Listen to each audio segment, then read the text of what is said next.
दोस्तों, क्या आंध्र प्रदेश में अब विपक्ष से लड़ाई चुनावी मैदान में नहीं बल्कि मोबाइल की स्क्रीन पर लड़ी जा रही है? क्या मुख्यमंत्री चंद्रबाबू नायडू को सत्ता संभालने के बाद भी ऐसी चुनौती मिल गई है जिसने पूरी सरकार को बेचैन कर दिया है? आखिर ऐसा क्या हुआ कि police, IT cell, special task force और नए कानून तक की जरूरत पड़ गई? क्या वाकई सोशल मीडिया पर चल रही यह जंग सरकार की छवि बचाने की लड़ाई है या फिर विपक्ष की आवाज दबाने का एक बड़ा ऑपरेशन? दोस्तों, हैरानी की बात यह है कि विधानसभा में भारी बहुमत रखने वाली सरकार डिजिटल दुनिया में खुद को कमजोर महसूस कर रही है। मुख्यमंत्री चंद्रबाबू नायडू खुले मंच से अपनी ही पार्टी के नेताओं और कार्यकर्ताओं से सवाल पूछ रहे हैं कि जब डिप्टी सीएम पवन कल्याण, गृह मंत्री अनीता और नारा लोकेश पर लगातार व्यक्तिगत हमले हो रहे थे, तब टीडीपी का पूरा डिजिटल तंत्र आखिर खामोश क्यों था? आखिर ऐसी कौन सी ताकत है जिसने सत्ता में बैठी सरकार को भी रक्षणात्मक होने पर मजबूर कर दिया है? और यही वजह है कि अब इस लड़ाई में सिर्फ राजनीतिक बयानबाजी नहीं बल्कि पुलिसिया कार्रवाई भी शुरू हो चुकी है। हजारों मुकदमे दर्ज हो रहे हैं, सोशल मीडिया इन्फ्लुएंसर गिरफ्तार किए जा रहे हैं, विपक्ष के सोशल अकाउंट्स ब्लॉक किए जा रहे हैं और जल्द ही एक नया कानून लाने की तैयारी भी चल रही है।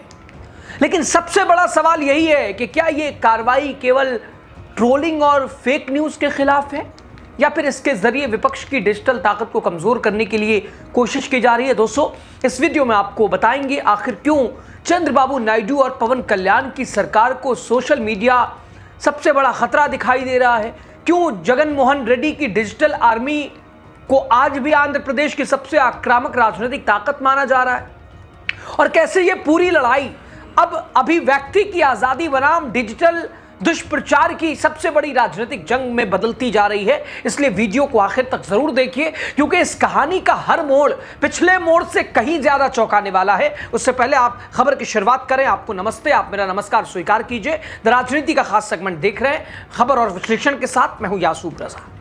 दोस्तों, आंध्र प्रदेश में राजनीतिक दंगल अब केवल जमीन तक सीमित नहीं रह गया है, बल्कि ये बेहद ही आक्रामक और गंभीर सोशल मीडिया वॉर का रूप ले चुका है। साल 2024 के विधानसभा और लोकसभा दोनों चुनावों में प्रचंड बहुमत हासिल करने के बाद भी सूबे के मुख्यमंत्री चंद्रबाबू नायडू और डिप्टी सीएम पवन कल्याण विपक्ष की ट्रोल आर्मी से बेहद परेशान है। दोस्तों, सत्ता की पूरी ताकत हाथ में होने के बावजूद सोशल मीडिया के फ्रंट पर जगन मोहन रेड्डी की वाईएसआरसीपी की डिजिटल आर्मी, सत्तारूढ़ गठबंधन टीडीपी, जेएसपी, बीजेपी पर भारी पड़ती दिखाई दे रही है। मुख्यमंत्री चंद्रबाबू नायडू ने खुद अपने कुप्पन दौरे के दौरान इस पीड़ा को खुलकर जाहिर किया और विपक्ष पर सरकार के खिलाफ करोड़ों रुपए के फंडिंग देकर चरित्र हनन का हथियार इस्तेमाल करने का भी गंभीर आरोप लगाया। चंद्रबाबू नायडू के इस गुस्से और चिंता के पीछे की बड़ी वजह डिप्टी सीएम पवन कल्याण, उनके परिवार और उनके निजी जीवन को लेकर सोशल मीडिया पर चलाया जा रहा बेहद हिंसक और अभद्र अभियान है। दोस्तों, विपक्ष की ट्रोल आर्मी के निशाने पर केवल पवन कल्याण ही नहीं बल्कि सूबे की गृह मंत्री वंगलपूडी अनीता और चंद्रबाबू नायडू के बेटे नारा लोकेश भी हैं। दोस्तों, इन नेताओं के खिलाफ बेहद अश्लील भाषा, आपत्तिजनक टिप्पणियां, इसके अलावा इसमें मॉब तस्वीरों का खुलेआम इस्तेमाल किया जा रहा है। पवन कल्याण को खासतौर पर इसलिए निशाना बनाया जाता है क्योंकि वो जमीन पर इस गठबंधन के सबसे बड़े क्राउड पुलर यानी भीड़ जुटाने वाले नेता हैं। उनके प्रभाव को कम करने के लिए उनके जाति बयानों और व्यक्तिगत जीवन को लगातार तोड़ मड़ोड़ कर पेश किया जा रहा है, जिससे परेशान होकर खुद पवन कल्याण ने अपने कार्यालय में एक सोशल ग्रीवेंस सेल का गठन कर दिया है। सोशल मीडिया पर अपने सहयोगियों के चरित्र को हनन होता देख मुख्यमंत्री चंद्रबाबू नायडू ने टीडीपी के बड़े नेताओं और डिजिटल विंग की बैठक में अपनी नाराजगी जाहिर की है। नायडू ने इस बात पर सख्त रुख अपनाया है कि जब विपक्ष डिप्टी सीएम पवन कल्याण और गृह मंत्री अनीता को भद्दे तरीकों से निशाना बना रहा था, तब टीडीपी के कार्यकर्ता और डिजिटल विंग मुखदर्शक क्यों बन रहे हैं? उन्होंने साफ संदेश दिया कि गठबंधन की सरकार को बचाने और विपक्ष के फेक नैरेटिव को तोड़ने की जिम्मेदारी सिर्फ पवन कल्याण या जनसेना पार्टी की नहीं है, बल्कि यह पूरी टीडीपी कैडर का भी एक कर्तव्य है। और नायडू विपक्ष के इस स्मेयर कैंपेन यानी कि दुष्प्रचार अभियान को कुचलने के लिए अपनी पार्टी के भीतर की सुस्ती को बिल्कुल भी बर्दाश्त करने के मूड में नहीं है।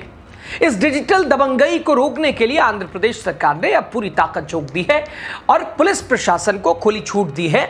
सरकार के आदेश पर आंध्र पुलिस ने वाईएसआरसीपी के सोशल मीडिया कार्यकर्ताओं और समर्थकों के खिलाफ हजारों मुकदमे दर्ज किए हैं। इस बड़े क्रैकडाउन के तहत पूर्व सीएम जगन मोहन रेड्डी के बेहद करीबी और पूर्व चीफ पीआरओ पुडी श्रीहरि सहित केवी रेड्डी और इसके अलावा प्रश्न रावण जैसे बड़े यूट्यूबर्स और राजनीतिक विश्लेषकों को आईटी एक्ट और भारतीय न्याय संहिता की सख्त धाराओं के तहत गिरफ्तार कर सीधे जेल भेज दिया गया है। दोस्तों, इसके अलावा प्रशासनिक और कानूनी दबाव का इस्तेमाल कर वाईएसआरसीपी के आधिकारिक इंस्टाग्राम और फेसबुक पेजेस को भारत में लॉक करवा दिया गया है और अब पूरी सीधे सर्च और अरेस्ट वारंट जारी कर रही है। विपक्ष के हमलों को कानूनी तौर पर कुचलने के लिए नायडू और इसके अलावा पवन कल्याण की सरकार ने एक अभेद चक्रव्यूह तैयार किया है। सरकार ने सोशल मीडिया क्राइम से निपटने के लिए एक सोशल टास्क फोर्स का गठन किया है, जो सीधे इंटरनेट पर मौजूद आपत्तिजनक पोस्ट के डिजिटल सबूत जुटा रही है। दोस्तों, इसके साथ ही सरकार जल्दी विधानसभा में एक सख्त social media abuse protection bill लाने की तैयारी भी कर रही है। चंद्रबाबू नायडू ने विपक्ष पर फंडेड हेट कैंपेन का आरोप लगाया है और एक तीर से दो निशाने साधे। पहला, उनके जनता की नजरों में इन आलोचकों को पेड या बिकाऊ साबित कर दिया। दूसरा, पुलिस को इन ट्रोलर्स के खिलाफ सख्त से सख्त हंटर चलाने का भी एक बड़ा ग्रीन सिग्नल दे दिया है। सरकार के इस ताबड़तोड़ और आक्रामक कानूनी कार्रवाई को मुख्य विपक्षी दल वाईएसआरसीपी ने पूरी तरह से पॉलिटिकल वेडेंटा यानी राजनीतिक प्रतिशोध का नाम दिया है। पूर्व मुख्यमंत्री वाईएस जगन मोहन रेड्डी ने पुलिसिया कार्रवाई पर तीखे सवाल उठाते हुए आरोप लगाया कि चंद्रबाबू नायडू की सरकार अपनी चुनावी नाकामियों को छिपाने के लिए विपक्ष की आवाज को दबाने की कोशिश कर रही है। वाईएसआरसीपी का दावा है कि उनके सोशल मीडिया कार्यकर्ताओं को अवैध रूप से हिरासत में लेकर उनका मानसिक और शारीरिक उत्पीड़न किया जा रहा है। अब यह पूरा मामला आंध्र प्रदेश में अभिव्यक्ति की आजादी बनाम फंडेड हेट कैंपेन के बीच की एक बड़ी कानूनी और नैतिक बहस में तब्दील हो चुका है।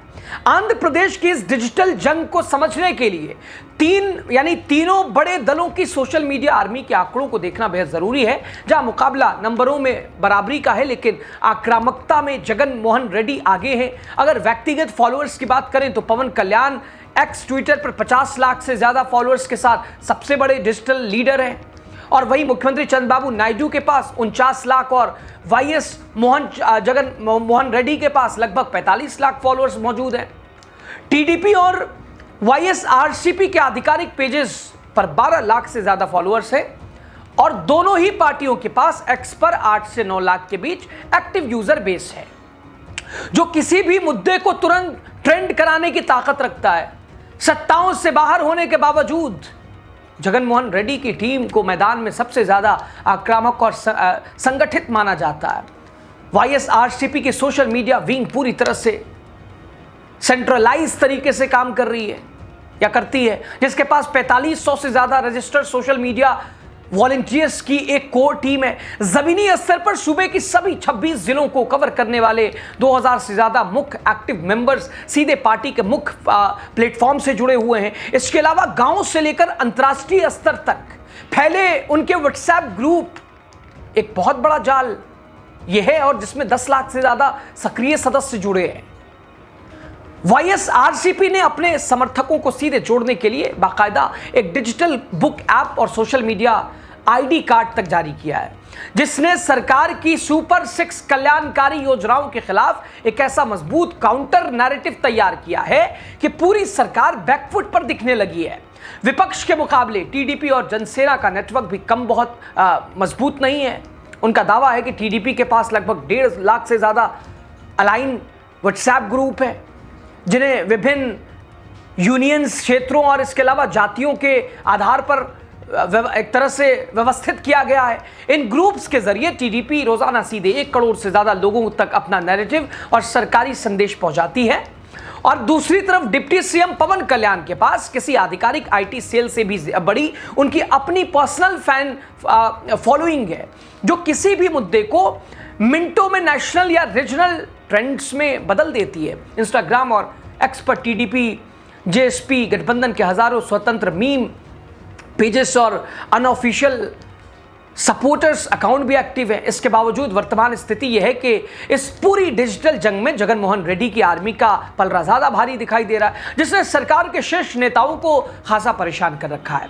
दोस्तों, आंध्र प्रदेश की यह लड़ाई अब सिर्फ राजनीति की नहीं है, बल्कि नैरेटिव की भी बन चुकी है।